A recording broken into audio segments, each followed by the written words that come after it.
How's it going, guys? Welcome back. Hope you guys are excited for this one, my boys, because we have another game of Tank Yorick. Now, this is going to be episode 2 of Tank Yorick. You see, I tried this about 4 games, and this will be the second game, and I've just uploaded a video of it, and I know a bunch of you will probably watch that video and thought, you know what, this looks shit, I'm not going to bother with this one, and this video you're watching right now is actually to convince you that no, it is not that bad, it's actually pretty good, and I firmly believe there is a place for Tank Yorick on Jungle Yorick. But that being said, I think it is very specific to the game. I don't think you can pick it every game. And I think if you do pick it every game, you're going to run into situations where you just don't do anything, or you don't do enough, or you don't have someone to carry.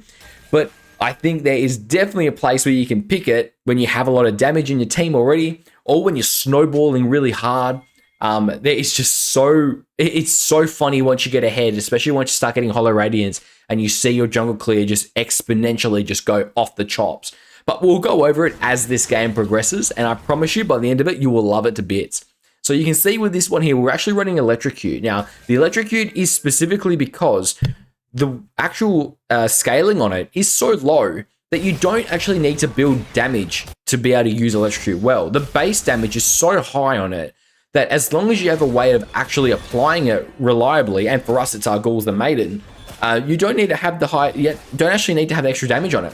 Bear in mind, it has a 0.1 AD ratio. That means if you have 200 AD, it's doing 20 extra damage. That is nothing. I can build a tank item and get more use out of a different item than build into my Electrocute. So if you're regularly applying Electrocute, it's a different story. If you're in lane, you might get some damage over time adding up. But for the most part, if you're playing jungle, you're going to get damage from Electrocute either one way or the other. It doesn't matter how much AD you build into it. So just a standard jungle clear. We're versing Nunu. Now, when you verse Nunu, you got to be careful because he might come into your jungle. Usually, you put a deep ward out somewhere. You can see in this one here, I put one right there on the Raptors just before that entry. There is a reason I put it there. It's because you actually want to cover his red exit as well. So if he goes red and then runs down this way and around this way, you want to make sure he doesn't just sneakily try to invade your blue late.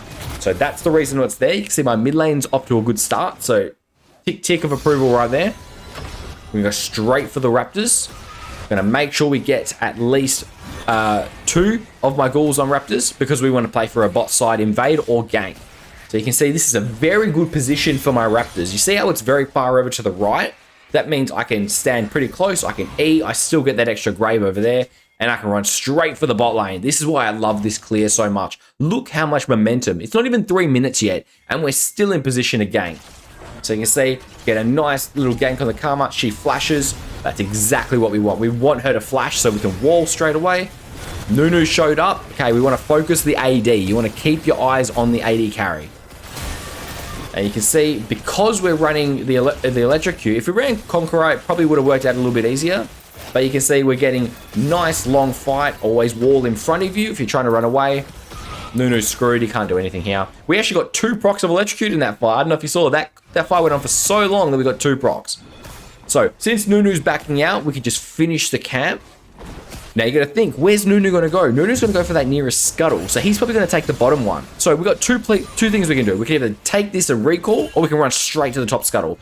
I personally don't value the top scuttle enough to warrant not recalling right now. So we're going to recall on the spot, and we're going to start on our Hollowed Radiance. Now, when you build this item, you want to make sure you get the Sunfire, the Balmy Cinder. You don't want to build the MR until you've actually gone a little bit into the game. So I would actually rather go something like boots or an extra cloth armor or something like that, because frankly, you just don't use magic resistance that well this early. There's just not enough magic damage in this game. We're versing a Nunu, so Nunu does do a little bit of magic, so there might be some argument to go magic resistance here, but in your normal standard AD matchup, unfortunately, you just don't use it well enough. Say I was versing like a Kindred or something, like what's the point in going the MR if I don't need it that early? So we're just going to sit on the Balmy Cinder, and we're going to wait until we can complete the whole item in one, and I'm more than happy to just build components for the remainder. You can see I'm overstaying in this camp, and that's completely intentional. The Nunu was around somewhere. I don't want to get caught by the Nunu. So we're going to make sure we secure that camp, and then look at that, our Raptors are spawning. So I'm happy to go from the Gromp to our Raptors. That's fine for me. That's not too much of a extra walk, but the main event here was actually being able to cover mid, being able to stagnate this mid lane so that my mid can actually get there. We've frozen it. He's going to not miss any CS. There's barely any punishment for his death there. And we're going to start on the Raptors. Now, we got the grubs that are spawning soon. Whenever it comes to Yorick jungle, you obviously like grubs. Grubs are really good on us. The problem with grubs, though, is that if you force a fight where you can't win it, it's going to suffer. You're going to suffer a lot. So I generally try to prefer going for the dragon when I can, because I know 90% of the junglers see the grub spawn and they go, I'm just going to rush that grubs. So here, for example, they've seen me bot. I think there's a pretty good chance that Nunu is going to go for grubs on spawn. So you can see I'm just pinging my team, just going, guys, just letting you know there is going to be a Nunu at that grub camp. And one thing I think I do really well as a player is I ping a lot. Sometimes it's to the detriment, but look at my damage. I'm tank. Look at my items. I'm all HP and I still do so much damage. That's why I like this build. That's why I actually like going for this. Yeah, I ping a lot. I'm very vocal, especially on Korea where this is. I can't actually talk to them. So pings are my only form of communication. So you can see I'm just going to rush grubs. When it comes to taking grubs, usually your first E is okay, but generally, unless you know it's not going to be contested, you shouldn't cast a second E. I know it sounds a bit weird, but you always want to have that E ready to cast off to go to the next play. So I can see my mid gets jumped on. I'm just going to go straight for this Nunu. Look at the damage of my Electrocute. Dude, the damage is there. The damage is actually there. This build definitely has a place. I love Electrocute as a keystone as well. I think it is actually extremely underrated. We're just going to town right now. Skarner's rotations here were pristine. Absolutely great. And we're just going to finish off the grubs. Yeah, Skarner is killing it this game. I love having the support of someone like Skarner. Just someone with heavy CC, a lot of mobility. It's absolutely amazing. So just finish off all the grubs. You can see I'm really close to 6. 6 is your biggest power spike on your jungle, apart from 15 minutes in. Once you hit 15 minutes in, there's another massive power spike that not many people talk about. The 15-minute power spike is insane, and it's actually the earliest you generally look to drop your Maiden. And there's a reason for that. It's because 15 minutes is around about where you hit level 11. So have a look at the map. See, Nunu's just pop bot. Now, what are you doing? What are you thinking? Because there's a really nice play here. You got to have a think about it. What's going to happen after you hit this camp? You're going to get level 6. What does that mean? Well, his raptors have just spawned. That means I can go from here directly to the raptors. It doesn't matter if Nunu shows a dragon because we're in his topside jungle. What do you prefer? Do you prefer getting to the dragon on spawn and not getting any of his camps, or possibly taking his entire topside jungle? I know for me, I would rather have every single one of his topside jungle camps and they can have the dragon, because I get such a massive lead. After that dragon finishes, what can Nunu do? He recalls, goes back for his bottom side camps, and then what? That's why you can see I always ping. I want to ward at my bot side jungle. I want to ward at my red, because I want to know if the Nunu goes from the dragon to my red buff. That's all I care about. That's all I want to know. And you can see I'm going, guys, if Nunu's going to do anything right now, he's going to run straight to my red. Now from here, as you can see, I know that Nunu's at my red. My team doesn't listen to me. And solo queue, the solo queue things, you're going to get people that don't listen. And as you can see, that's a perfect example. He's definitely going to go stick around for it as well. There's no reason he won't stick around for it. But this is just opening him up to make mistakes and to get caught. So you can see my Skarner comes up, fights, chases him away from the red. That's good. I'm happy with that. That means I can just go straight for my Krogs. After Krogs, straight to red. And look how much experience we're getting. Look how much bonus of a boost we're getting. We're just popping off. Now, the first nice thing about Hollowed is you never have to worry about killing the small Krugs. It's so nice, dude. It's so good. Now, look at bot. Remember, you don't have to commit yourself to the red. Or once it's on, it's on. You go make a play somewhere else. You can say, I'm running straight to bot. I'm going, that's where I want to be. I want to be bot. Now, I got a bit greedy here. I actually went for the Karma. I probably should have just gone for the Zeri because my Kai'Sa got really scary low there. But because we got the Hollow, we push this so quick. We secure the minions so easily. It's so good. And you can see we're going to recall and go straight for our topside camps. Nunu's doing Nunu things. But the damage is there. Look, I'm full tank. And I'm still blowing up this Nunu and Karma. I don't even have Conqueror right now. Look at the damage. I don't have Conqueror.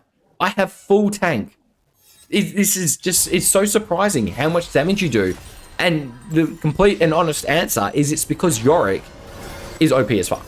Yorick jungle is kind of broken, but Yorick jungle is just another way of playing top Yorick. That in reality, that's the 100% the truth. Anyone that plays top Yorick will likely experiment a bit with the jungle, and once they find their little niche scenario where they get used to it, get used to how it plays, and get used to actually getting ghouls in the jungle, they play it exactly like top Yorick does. We're going to go straight for our wolves here. Now, you know that his camps have just respawned up here, so keep an eye on that. We're mostly just going to stall time for our ult. Hollow Radiance has 10% CDR in it, so that's okay.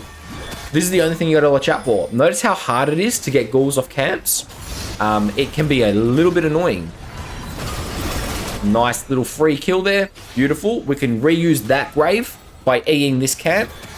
Unfortunately, he didn't leave one. I don't know why he didn't leave one, but we actually had a grave down here, so that's fine. And because we have so much health in this build, we can leave a single ghoul to tank the Gromp for ages, and we can go do his Krugs. Now, his Krugs should be there. I think his Krugs are there, but because I'm in vision, might as well just do the Grubs. Now, Grubs is so funny because the little Grublings count as you killing something, so you're going to see a massive burst, AoE, boom, massive AoE thing. Unfortunately, it doesn't accumulate damage, it just does one off. But naturally, because we're taking the Grubs, and because it's uncontested, we're going to spam ping bot back. You got to make sure you spam ping your bot back, because if Nunu was coming for this, he would have come for it already. He's not here for a reason. You can see Silas is moving down as well. That tells me that they're going to die bot. So you can see my movements now. I'm going, guys, watch out, and I'm legging it straight to my bot side, because if Nunu's anywhere, he's bot.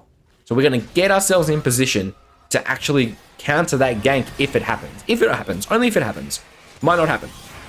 And look at this jungle clear. It is so satisfying. This is probably more satisfying than running Liandry's. It is absolutely bonkers how satisfying it is to just use your E to watch everything blow up in the jungle. Nice little E cast. Unfortunately, she gets away there. Get a nice little wall off. Remember, we're full tank. We don't care about your damage because we are full tank. We are super, super tanky. Go, Kai'Sa. Oh, the double kill. We actually killed the Nunu there. And look at us go. Look. We're still alive. Great wall comes out. Silas comes down to do something, but in reality, he can't do anything. We're just going to stay on this side because Silas is probably going to go that way. And we're going to keep our distance. We don't have to do anything special. He's in a position where he's doomed to die regardless. I don't have to go in here. I can just stay on this side. I'll position myself facing that way so Maiden stands behind me and she can help out. And then we'll just take the closest camp. We're in a good position. We just don't have to die. We just have to not die. That's all. That's all we're being asked to do to carry this game out. Now, dragons just spawned. Notice I haven't recalled yet. There's an argument here that I probably should have recalled here and maybe given this dragon, but I kind of didn't want to give a second dragon. I gave the first one. I've used dragons as if they're like a trading piece. Think about, like, you know, when you play something like Yu-Gi-Oh, you got your health. That can be a resource. Dragons for me are a resource. I use them in a way that can get me other things, and I trade them. I use them as like a trading thing. So yeah, I think I'm a bit overstepped here. Maybe we get him. Maybe we don't. I don't have that much damage here because I don't have Maiden out. Now, this is the first side effect of taking tank Yorick, is you don't take objectives quickly. So don't think you're going to just go straight for this dragon and you're going to take it straight away, because it doesn't happen. But the nice thing about tank Yorick is it's similar to Strikebreaker Yorick, where even if you're behind, you can still power farm your jungle quick. Regardless, you can still power farm your jungle quick. And he's surprisingly good at defending towers. Because we're still going to go the E-Max, always Q to 3, E to 5. No matter what, if you're playing jungle, Q3, E5. If you go Q5, you're trolling. The only Q5 build I can see that would be worth it will be something like Sundered Sky First, where you want that Q cooldown as low as you can, because you're probably going to go for a lot of long-range Qs, Q resets in fights, and it's pretty important to have your Q accessible if you're running something like Sundered Sky. 2 ghouls I threw on that. I wonder, do they solo it, or is that 1? That's 1, I think. I don't think that solos it. We're going to take this, go straight to our top side. Look at that top lane. See that top lane? It's empty. No one's in the top lane. So if we had to go straight to cover top, I'm not afraid to cover a lane. You should not be afraid to cover lanes as Yorick jungle. If you're not covering lanes, you're playing it wrong. I can promise you're playing it wrong. Is that ghoul actually going to solo that? That's 2 ghouls on the red there. Now bear in mind, the more I hit these camps, the less the jungle item hits over at the red. Nah, it didn't solo. I didn't think so. It looked a bit risky, but look at that. You see the quick thinking? Nunu shows bot. What does that mean? It means I go straight to his jungle. Look what's here. Look at the options that I can get. This is just spawned. The raptors have just spawned, are about to spawn soon. You got to take these opportunities as they come, and you just got to gun them down ASAP. Biggest mistake I see on Yorick jungle is not letting ghouls finish camps, but the bigger one is not making yourself accessible to get plays like this off. You don't have to be a really experienced Yorick jungle player to get a play like this off. All you have to do is look for the opportunities. See, in this scenario, Nunu went bot. I instinctively automatically think I should go straight to the enemy jungle whenever I see that. Even if I'm recalling, I'm going straight to the enemy jungle.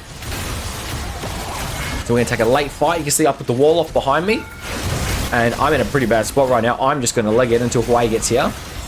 But even then, what do I add to this fight? Pretty much nothing. I'm just going to run. So you see this game, it was really free early. And now it's really hard. It's getting difficult.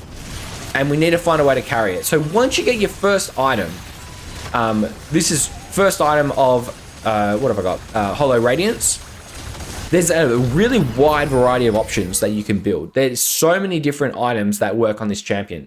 I would avoid anything that gives full health unless it has an effect that you can use nicely. So, for example, Hollow Radiance is a perfect example. It has an effect that Yorick can use that we want, which is the AoE, burn, blow up, whatever you want to call it. But I would avoid something like Warmogs, because Warmogs doesn't have an effect that we would use that much to actually promote our playstyle at all. Another item that's probably hit or miss is Heartsteel. Heartsteel, look, you could use it, but I don't know if you're going to get a lot out of it, but it's definitely better than something like Warmogs. And you can see, look at that, they've gone straight for the Herald. Now, there's actually an argument here. I could just go for their bot side. I could even go bot lane and just push that in. I could do something.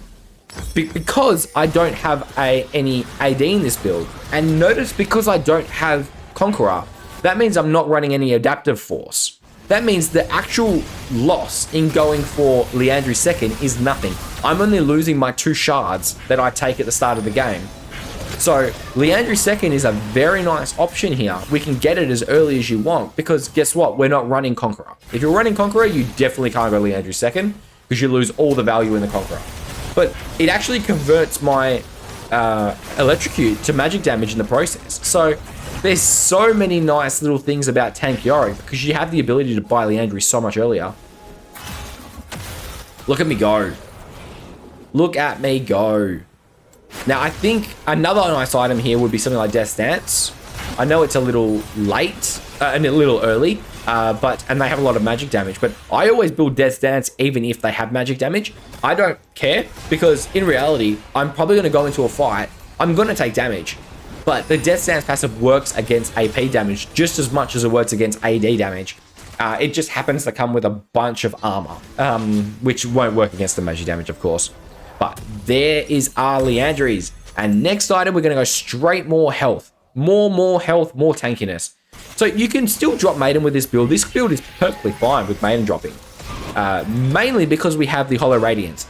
Now, ordinarily, if you build AD plus Hollow Radiance, you actually over push. So Hollow Radiance doesn't actually help you push lanes if you're running an AD build, because you're going to push too quickly. Your ghouls are going to raise, but they're not going to attack anything. They're going to run to you instead. And then Maiden's just going to be pushing top lane with nothing to do. She's not going to have any ghouls. She's not going to be able to boot any forcing. Nada. In this position, though, Liandry's plus Hollow is a perfect build for splitting Maiden off. Absolutely perfect. Anyone that comes is going to take full brunt Liandry's burn.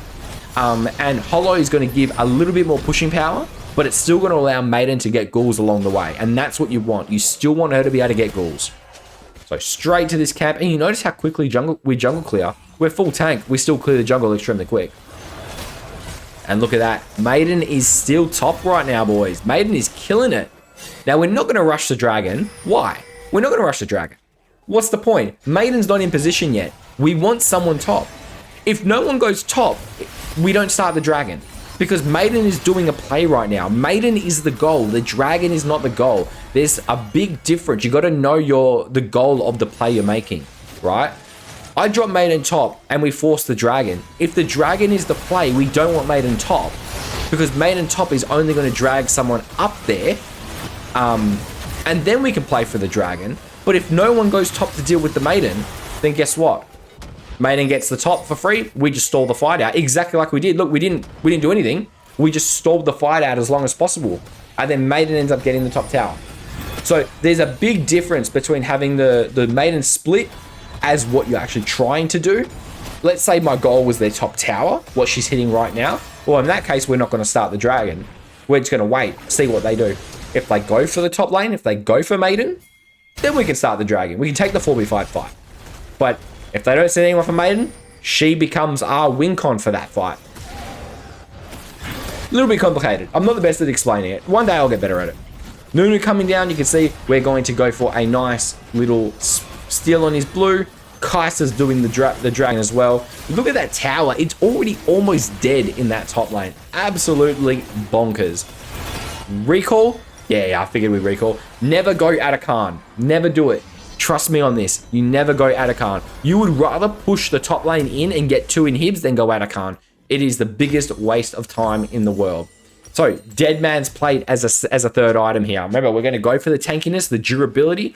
Once you start getting levels, items like Dead Man's Plate, Trinity Force, start overvaluing themselves because they scale off your base AD. Yorick's base AD is quite high, especially this lane to the game. Yorick's base AD is enormous.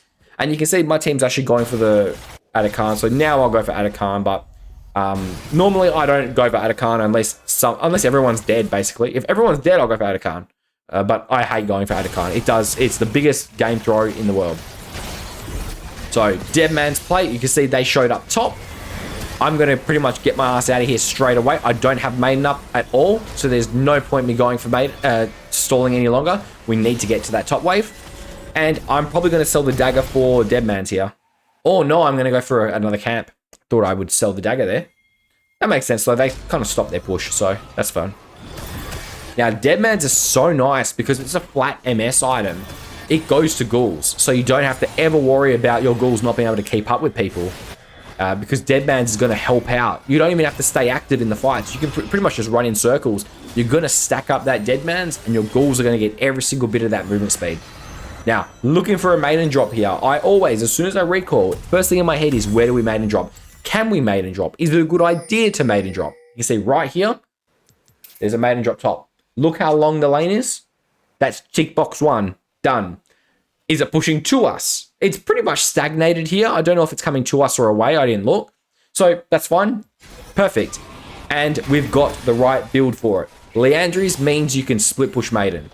So that's all we need. Now we're going to play off the Maiden's pressure and we're going to do something on the map. So we push ourselves forward. We want the enemy's eyes on us. And now I'm going to start putting myself in the enemy jungle. The advantage of this is we get them to look at us. We don't want them looking at top. And then we can react accordingly. So you can see she goes top. That's exactly it. That's all we want. Now that she goes top, I know I can go top and deal with her. She's still trying to deal with Maiden. I think she's missing. Oh no, she's hitting her blows. You can see I go in here. A wild Nunu appears. But because we're so freaking tanky, they can't really do shit all. I'm just so bloody tanky. And Nunu dies. Yep, get out of here. And now from here, we can pretty much just run it down. It doesn't really matter what we do, where we go. Straight down mid is probably my personal preference because top is already down here. I'm not going to waste my time going for there. Straight down mid, I can get ghouls this way. And then we can go straight to the bot side afterwards and potentially meet our minion wave at the bot side. But as you can see, from this position, there's not really much we can punish or do. I don't have Maiden. I don't have ghouls. All I can do is pretty much just hope that my mid laner just goes and does something here. No, it's my top, isn't it? But you can see, absolutely nothing to do on the map. Unfortunately, we had such a big win and nothing to do. But this is where the downtime is where you're going to start to actually manufacture your plans, right? So you can see the Barons just spawn. So how do you win this game? Because this is the end game. This is how you should be looking macro-wise. You got to start looking for ways to win the game. So your ult's available. Ult comes out straight away. Every time I want you to cast your ult straight away, no matter what. Every single time straight away. Now you can see there's 3 ghouls on the ground over there. Do we raise them? No, we don't raise them because we're going to drop Maiden. Now, if we need a ghouls, we can raise ghouls. But either way, Maiden is bot now. I pinged my teammate to come to me. And now we're going to start on Shojin. Shojin's the only non-tank item I would probably fit into this build. I think it definitely has a place because you're going to emphasize your scaling. Once you start get like level 16, level 17, level 18, your ghouls do so much damage on their own. You don't even need damage items. So flat percentage health increase to that damage is huge and it's perfect. It's exactly what you need. So their top shows bot. What does that mean? It means you engage the Silas apparently. Look at the damage. Dude, it's just not fair. This build is just a joke. Absolutely a joke. Urgot's still bot because my Maiden was bot. He has no idea what's going on. He doesn't know what to do. He doesn't know how to deal with this at all. And Baron, maybe? I think, is it Soul? No, it's not Soul. So Baron, yeah, Baron here. Oh, you could probably send my entire team to Baron and then go Dragon. I think that's, it's funny because I think that's exactly what I was thinking there. I didn't want to give them Dragon for free. That's the only problem with this play. But we're so far ahead that this should be pretty straightforward and easy. But Nunu shows here, so that's fine. That means we can take our time and then run straight to the Dragon afterwards. There's no advantage in recalling here because there's a massive objective at play. They've already got 2 dragons, and it's a very good dragon. It's the lightning one, so I don't want to give them this free dragon. Notice I'm not attacking the minions. I want at least one of my ghouls to run down that lane because one of my ghouls can actually use the Hollow Radiance to its fullest potential. So that's the only reason we want it in the mid lane. And we're going to take this and run straight to mid. There's nothing for me to really recall for here.